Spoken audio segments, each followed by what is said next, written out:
Halo semuanya, gimana?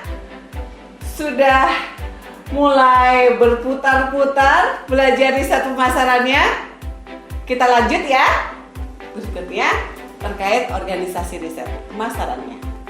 Ada 2 departemen di sini di tingkat korporasi. Ada departemen riset di tingkat divisi. Jadi kalau di tingkat korporasi ini adalah lebih luas koordinasinya, pengendaliannya juga, kemudian peran manajer korporasi dalam perencanaan lebih terlihat. Tapi kalau riset di divisi memungkinkan personal riset untuk mendapatkan pengetahuan yang berharga tentang pasar, produk, dan masalah masing-masing divisi. Jadi lebih detail gitu. Nah, berikutnya adalah langkah-langkah dalam riset pemasaran. Ya, kita perhatikan di sini ya.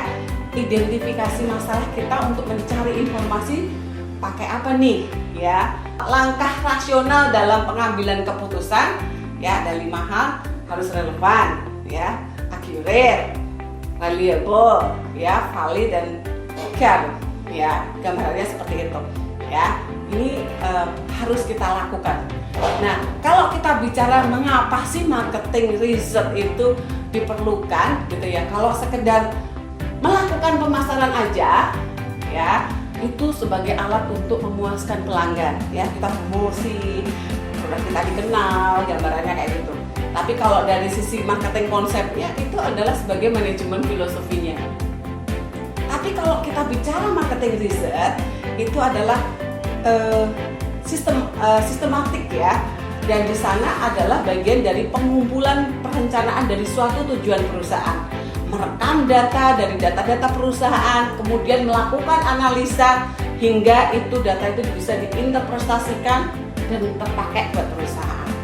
Nah, di sini untuk problem identification research-nya ada 3. Yang pertama, membantu mengidentifikasi problem yang mungkin tidak tampak di permukaan atau belum hadir di masalah yang datang. Yang kedua, yang pastinya memberikan informasi marketing environment. Yang ketiga, membantu mendiagnosis problem ya. Ada permasalahan ya, kita selesaikan caranya gimana gitu ya. Oke, untuk problem solving research targetnya adalah menemukan solusi. Sebenarnya masalah yang di sini gimana gitu ya. Harus ditemukan solusi bagaimana, dan ini kemudian ditemukan untuk mengambil keputusan dari problem marketing yang spesifik. Ya, sebagai contoh nih, pada waktu era setelah Perang Dunia Kedua ya, bagaimana sebelum tidur itu kalau kita bicara susu ya, iklannya Ovaltine ya. Itu di sini instant hot cocoa milk ya. Di sini mengurangi kalori Ovaltine drink ya. Di sana apa, dari sisi risetnya itu image-nya itu bagus diminum sebelum tidur ya. Dari sisi marketingnya itu naik nih ya. Kemudian di sana ada hasil yang bagus setelah iklan tersebut ada gitu ya. Dari sana siapa aja sih yang menggunakan marketing riset ya? Banyak pihak yang menggunakan ya. Dari Amas studi ya, asosiasi marketing ya. Di sini rata-rata budget untuk melakukan iklan marketing research itu lebih dari 1,9 miliar dolar ya. Di sini banyak dari perusahaan, dari advertising agency, perusahaan besar, kecil, perusahaan jasa, hampir semuanya menggunakan data-data di sini. Oke. Nah, sekarang bisa melihat di sini proses menjalankan marketing research.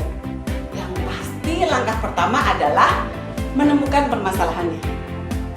Yang kedua, kita harus melakukan pendekatan bagaimana menyelesaikan masalah dari yang kita temukan. Langkah yang ketiga adalah kita membuat formulasi dari desain satu riset ya. Yang ketiga, kita bikin formulasinya dulu ya. Dan keempat, selama pengerjaannya di lapangan pada waktu kita melakukan collecting data itu ya istilahnya sudah mulai memilah-milah gitu ya.